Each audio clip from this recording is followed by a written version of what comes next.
Some people carry medals, others carry scars, but Harrison Ford, he carried a necklace, a small silver cross wrapped in wings, quiet, worn, and unnoticed by most, until one flight attendant saw it and made a choice she would never forget. What began as a routine boarding turned into a confrontation that would silence an entire cabin and teach everyone watching the difference between control and grace. Before we take off, let us know where you're tuning in from, and if this story moves you, don't forget to subscribe. Los Angeles International Airport, even in the VIP wing, pulsed with its usual brand of quiet chaos. Sharp heels clacking against polished floors, distant gate announcements echoing off high ceilings, and hurried travelers scrolling through boarding passes like their lives depended on them. But through the tide of designer luggage and tailored suits, one man walked at a pace that didn't ask for attention. A slow, steady rhythm, almost like he was remembering something with every step. He wore a faded gray button-up shirt, sleeves casually rolled, a pair of light khaki pants, and scuffed walking shoes that had clearly seen better decades. A well-worn baseball cap sat low over his brow, shadowing familiar lines etched into a face that seemed carved from time. There were no bodyguards, no entourage, not even a rolling bag trailing behind, just a single brown leather duffel over one shoulder and a quiet sense of presence that didn't shout but lingered. Few people noticed him. Most didn't care, and that was just how Harrison Ford seemed to prefer it. At one corner of the lounge, a boy of about 9 tugged at his mother's sleeve, whispering with wide eyes, "Mom, I think that's the guy from the news. The one who flew that plane into the canyon to save the hikers." His mother glanced up, barely registered the older man crossing the marble floor, and shook her head with a soft chuckle. "Sweetheart, I think that was just a movie." The boy stared longer, but Harrison had already passed. He wasn't moving quickly, just deliberately, like a man who didn't rush unless there was a reason. Like someone who had lived enough emergencies to know when calm was the only thing that saved lives. Around his neck, partly tucked under his shirt, a thin silver chain caught the light. Dangling at its end, swinging gently with each step, was a small crucifix interwoven with a pair of tiny wings, worn, unpolished, and clearly not for show. At Gate 6B, a sleek young flight attendant stood behind the first-class boarding lane. Her posture immaculate, her uniform crisp, her hair pulled into a regulation-perfect bun. Her name tag read Carla. She scanned the approaching passengers with the precision of someone trained to assess, fast, celebrities, executives, politicians, people who looked the part. So when the man in the gray shirt and faded cap stepped forward and offered his boarding pass with nothing but a quiet nod, she hesitated. Just for a moment, her eyes flicked from his lined face to the name on the screen, her brow creased. The name was correct, Harrison Ford, but this wasn't what she'd expected. No pressed blazer, no polished shoes, no visible entitlement. Only that cross-and-wing necklace catching light like it carried a story too heavy to name. Carla didn't say anything, not yet, but something shifted in her gaze. The kind of pause that isn't loud, but speaks volumes in silence. Harrison gave her a soft, polite smile, the kind that doesn't ask for anything, the kind that comes from someone who's long ago stopped needing to be understood. She scanned the pass. It beeped. First class. He walked on. She watched him longer than she meant to, eyes narrowing just slightly, not at his name, not at his face, but at the way he didn't seem to belong in the space she had learned to manage. The necklace shimmered again, and this time she stared. It wasn't loud, it wasn't large, but it was there. And so was the feeling, unease, subtle, unspoken. The man in 2A didn't notice, but something had begun, not loud, not yet, just a flicker, the kind that only grows louder in silence. The first-class gate had a rhythm of its own. Executives glided through with noise-canceling headphones and sleek carry-ons. A woman in high heels tapped nervously on her phone. 2 men compared Rolexes under the guise of small talk. And behind the counter, Carla stood with practiced posture, the kind that said she was in control, the kind that turned uniform into armor. She had worked this route long enough to know the flow, to know who belonged, who didn't, who asked questions, who didn't need to. Everything about her said polished, from the flawless bun to the steady smile that never quite reached her eyes. When Harrison Ford stepped into the boarding lane again, this time among the first to board, he didn't make a sound. His pass already scanned, his steps casual but confident. Carla's eyes lifted from her tablet and locked on him, something about the way he walked, not entitled, not arrogant, but certain, unsettled her. She took a step forward. "Sir, may I speak with you for a moment?" Her tone was courteous, but clipped. Harrison paused, turned slightly. His expression was calm, not questioning, just present.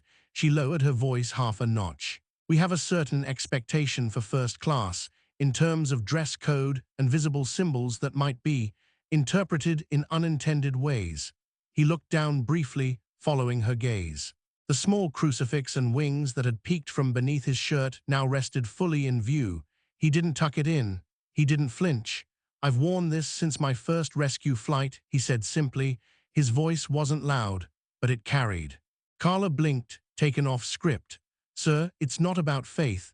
It's about maintaining a neutral atmosphere in a premium cabin. Some passengers are more sensitive these days." His lips curved into something between a smile and a memory. "You ever been in a cockpit with fire behind you and a child in your arms?" No, she hadn't, and the silence that followed said she never would. "I wore this through storms, through search missions, through crashes. Not for show, not for comfort. But because it reminded me I wasn't flying alone." Her fingers tightened on the tablet. The wording on her training sheet didn't cover this. She gestured faintly at the chain. "I understand, truly, and I respect that. But in this cabin, we ask passengers to keep personal items discreet. And if someone wore a feather for a lost son, or a ribbon for a brother who never came home, would you ask them to hide that too?" A flicker of something crossed her face, irritation, confusion, maybe shame. She reset, smiled, the one she used when passengers started pushing past the rules. "Mr. Ford." It wasn't a question, it was a confirmation. And it didn't come from her. Behind them, a man in a blazer leaned forward slightly and muttered, low but clear enough, "That's Harrison Ford, isn't it?" Carla froze for half a beat, just long enough for it to matter. Her eyes flicked to the man's boarding pass again, then to his face, then back to the necklace. Recognition cracked through the surface, but she didn't acknowledge it. She couldn't. Mr. Ford looked at her, calm, not smug, not defensive, just anchored. "I'm not trying to make a point," he said. "I'm just boarding a flight." She swallowed. "I'll make a note," she said flatly. "Please proceed." He nodded once, stepping past. The moment hung behind him like a whisper that hadn't decided whether to become a storm. Carla's eyes lingered on the back of his faded shirt. On the quiet way he moved towards seat 2A, he didn't turn around. He didn't gloat. But the feeling in her chest, like she had just stepped on something fragile and hadn't realized it, didn't leave. Not yet. Seat 2A sat near the window, bathed in the soft glow of overhead lighting that was neither too harsh nor too warm, designed for comfort, curated for silence. Harrison Ford sat there, unmoving. One arm rested on the leather armrest, the other loosely across his lap. He wasn't reading, wasn't sleeping, just watching the runway slip past the window, his thoughts somewhere between the clouds and a memory. The silver chain still hung over his shirt, the crucifix and wings visible now in full. They didn't glint or shine, they absorbed the light in a way that made them look older, quieter, lived in. They didn't scream significance. They simply existed, like him.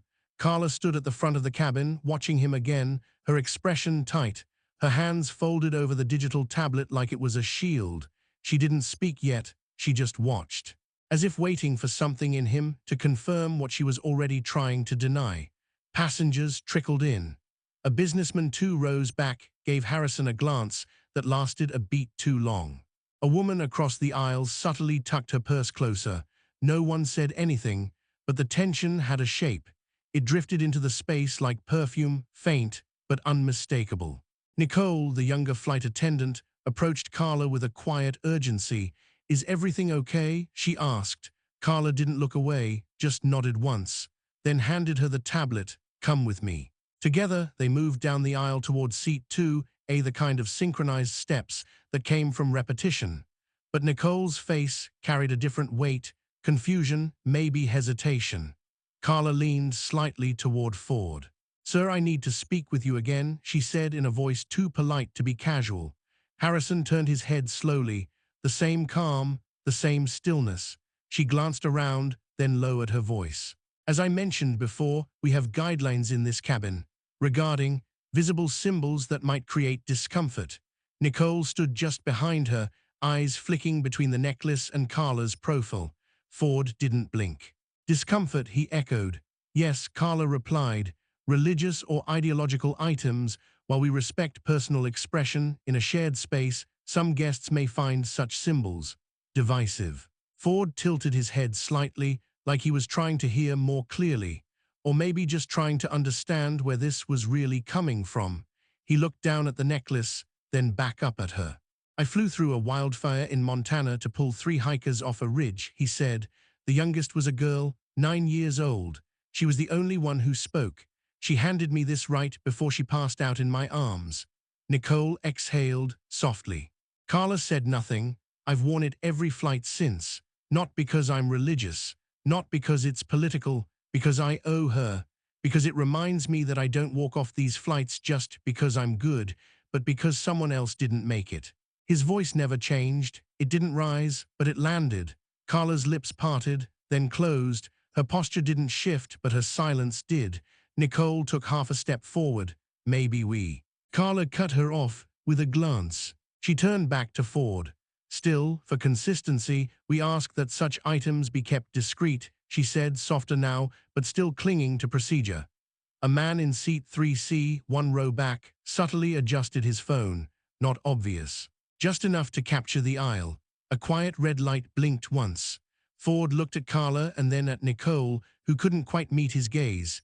"If I wore a pin for a fallen soldier, would that be divisive too?" he asked. The cabin had stilled completely now. The clinking of glasses from the galley had stopped. Even the hum of the engines seemed quieter.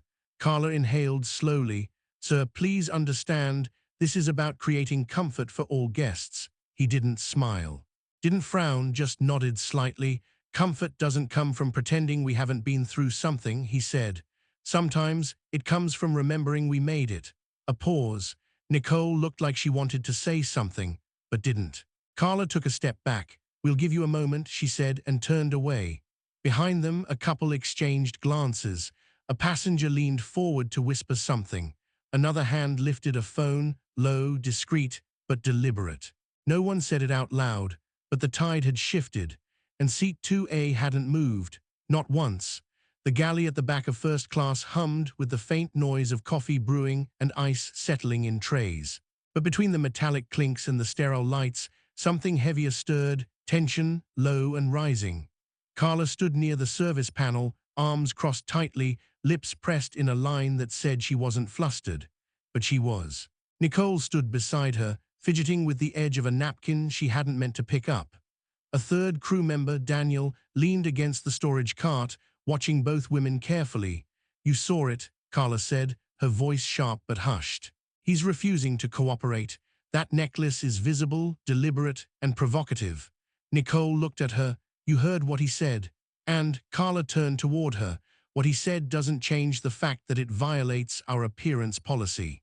I don't care if it's a crucifix or a peace sign or a pin from Woodstock. It doesn't belong in a shared premium environment." Nicole hesitated, then said quietly, "He pulled 3 people off a mountain in a windstorm. Saved a search team that radioed they couldn't get out. That necklace is from a kid who died in his arms." Carla's mouth twitched. "You make it sound like he's some kind of saint." Nicole looked at her. "He didn't say he was. He just didn't want to lie about who he is." Daniel raised an eyebrow. "Wait, Harrison Ford? You're talking about that Harrison Ford?" Carla's jaw tightened. She turned toward the galley curtain. "Doesn't matter who he is." Nicole leaned forward slightly. "You're seriously telling me that the man who flew a helicopter into wildfire territory to save strangers is disturbing your cabin decorum?" Carla didn't blink. "I'm telling you he's challenging authority. And once someone does that, you either address it or you lose the entire cabin." Daniel chuckled under his breath. "You're losing the cabin already." Carla's eyes snapped to him. "Excuse me?" He shrugged. "A guy in 3C is filming. At least 2 others are whispering. If you don't think this is spreading, you're not paying attention." Carla took a breath, long and sharp. She hated losing control. She hated when silence carried more power than speech. She reached for the intercom button. "I'm calling the captain." Nicole stepped in. "Maybe we don't escalate just yet." Carla turned to her. The calm in her face had cracked now. It wasn't about protocol anymore, not entirely. It was about a man who didn't yield, who didn't adjust to the script she knew how to manage, who didn't care that her title said in charge. It unsettled her, made her feel invisible, and worse, irrelevant. "He refused a direct instruction," Carla said. "That's not a misunderstanding, that's a breach." Nicole's voice was softer now but steadier. "And what if that breach is the only honest thing in the cabin?" Carla blinked. The silence stretched. Daniel glanced toward the aisle. "I think he's trending." "What?" He held up his tablet. "Passenger just posted a reel. It's already gaining views. Comments too. One says, 'That's the guy who landed his plane in Idaho with a busted engine and still carried out his own rescue.'" Carla's face paled slightly. Nicole exhaled. "They know, they're watching." But it wasn't the passengers that unnerved Carla anymore. It was what she saw in herself, a man who walked on board with no need for recognition, who spoke only when challenged, who didn't resist, didn't provoke, but wouldn't bend. She had trained for emergencies, for turbulence, for irate guests, but no one trained her for someone like him, someone whose quiet had gravity. She stood there for a moment longer, the intercom button still under her finger, her reflection caught in the gleaming stainless steel of the coffee machine. And what she saw wasn't poise. It was hesitation. It was something she didn't want to name. Behind them, seat 2A remained still, but the world around it had already shifted, and she was no longer sure who was in control, or why it mattered so much that she needed to be. The cockpit door opened with a gentle click, but it felt louder than it should have. Captain Morales stepped out, his presence immediate yet unforced. He didn't rush. He didn't speak. He simply moved with the kind of deliberate calm that came from decades of turbulence, both in air and in life. Late 50s, weathered features, silver streaks in his hair, and a gaze that said he'd seen enough to know when something mattered. The cabin noticed. Passengers who had been pretending to scroll through emails lowered their phones. Conversations faded. Even the ice in untouched drinks seemed to settle. Carla met him halfway down the aisle, tablet clutched tightly to her chest. "Sir, thank you," she began, her voice rehearsed, official.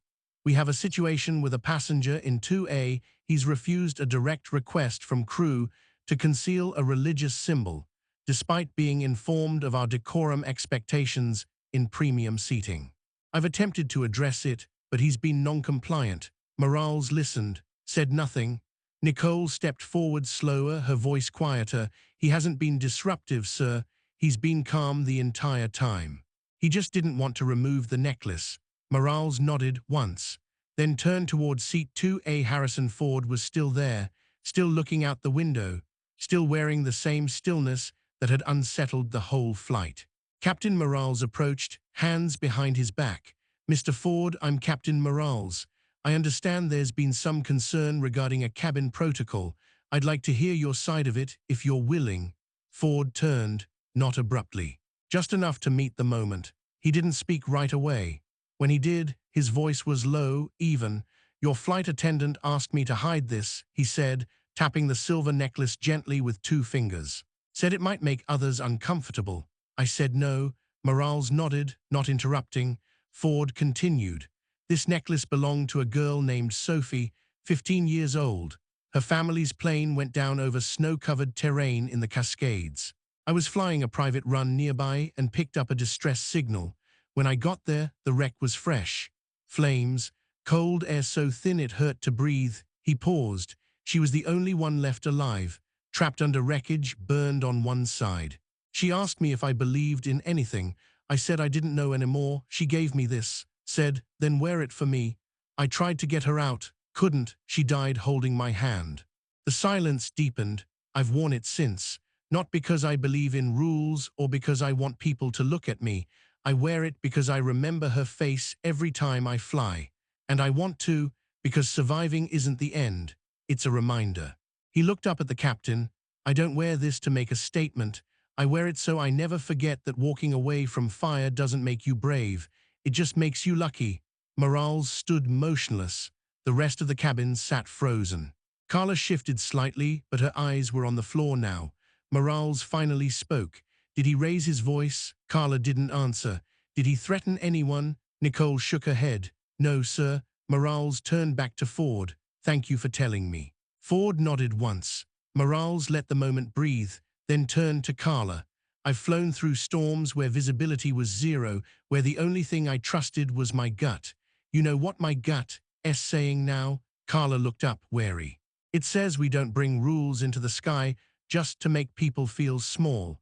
We bring rules to keep people safe.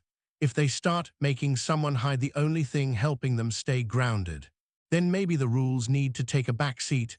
The words were quiet, but in that cabin, they landed harder than turbulence. He faced the passengers briefly. "I apologize for the disturbance. We'll be resuming normal service shortly." Then to Ford again, his tone gentler. "You do what you have to, and thank you for still flying."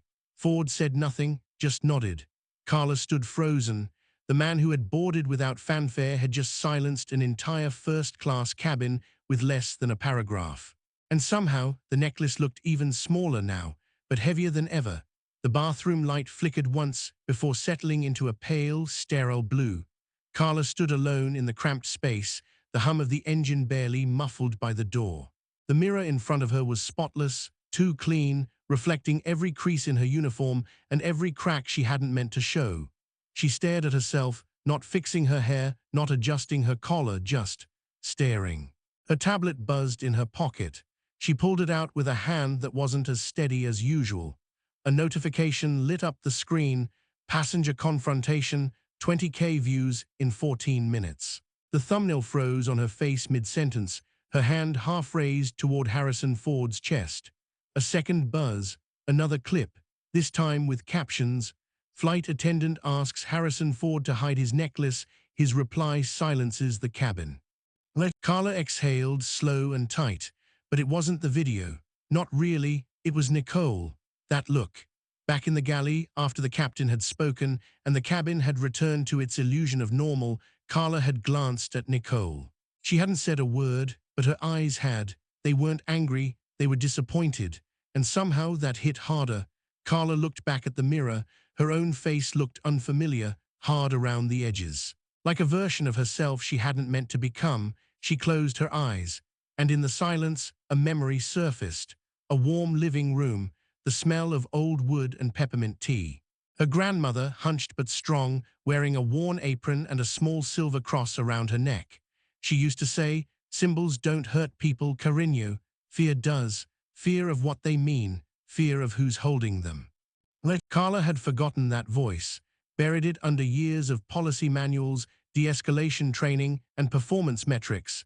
She had built herself into someone precise, neutral, untouchable. But in doing so, she had hidden the part of her that once understood things before they needed explaining. She opened her eyes. The woman in the mirror looked tired, not from the shift, from something deeper. The buzz in her pocket came again. Dozens of messages now, from coworkers, from friends, from people she hadn't heard from in years. Some sent articles, some sent outrage, but none of that made her cry. It was her own silence that did. Because for the first time in years, she had nothing to say. She had stood in front of a man who had survived storms, saved strangers, held the hand of a dying girl, and asked him to shrink. Not because he was wrong, but because he didn't fit the aesthetic, because he reminded her of something she'd stopped believing in. And the worst part, he hadn't made her feel small, he had simply shown her that she already was. The tears came quiet, no sobbing. No breakdown, just soft streams that ran over cheeks once trained to smile under pressure. She pressed her palms to the sink, took a long breath. She hadn't been wrong about protocol, but she'd been wrong about the person in front of her. And now the only place to look was the mirror, where the truth waited, without judgment. Only reflection. The cabin had begun its slow descent. The lights dimmed even further, casting a soft amber hue across the first-class cabin. Trays were cleared, window shades half lowered, and the hush that always came before landing settled over the aisle like fog. But this time, the silence was heavier. not from fatigue or altitude, but from something deeper. Something that still lingered in seat 2A. Carla stood just behind the galley curtain, no longer holding a tray, no longer wearing the practiced smile that had carried her through hundreds of flights.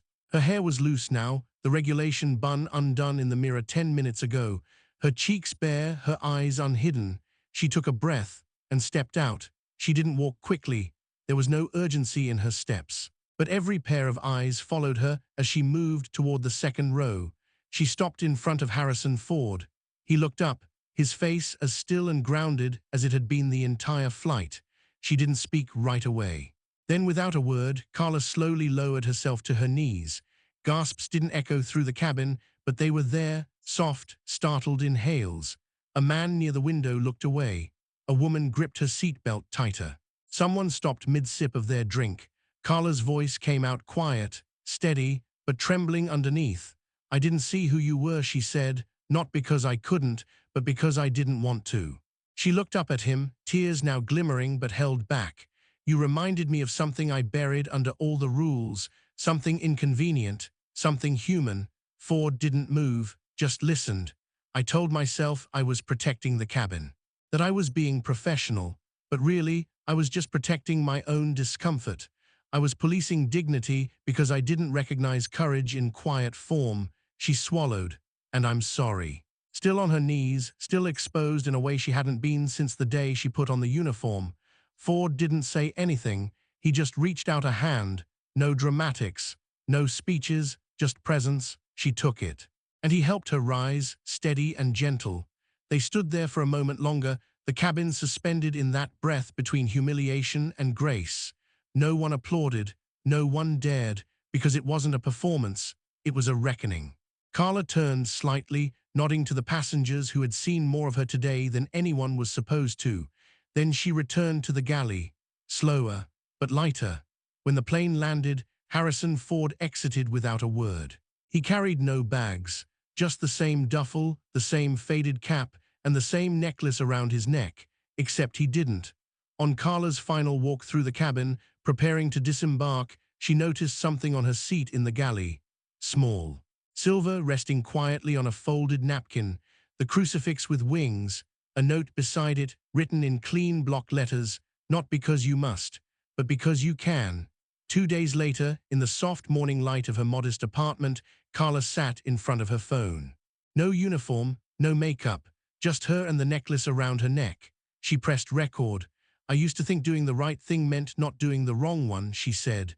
"But last week, I learned that sometimes right means letting someone else carry what they need to survive." She paused, swallowed. "A man reminded me that courage doesn't ask for permission, and dignity never raises its voice." She held up the necklace. "Today, I wear this to remind myself of what I forgot." She smiled, barely, then turned off the camera. And for the first time in years, she didn't feel like she was pretending to be whole. She was. If you enjoyed this story, let us know in the comments. And don't forget to like, share, and subscribe for more inspiring stories.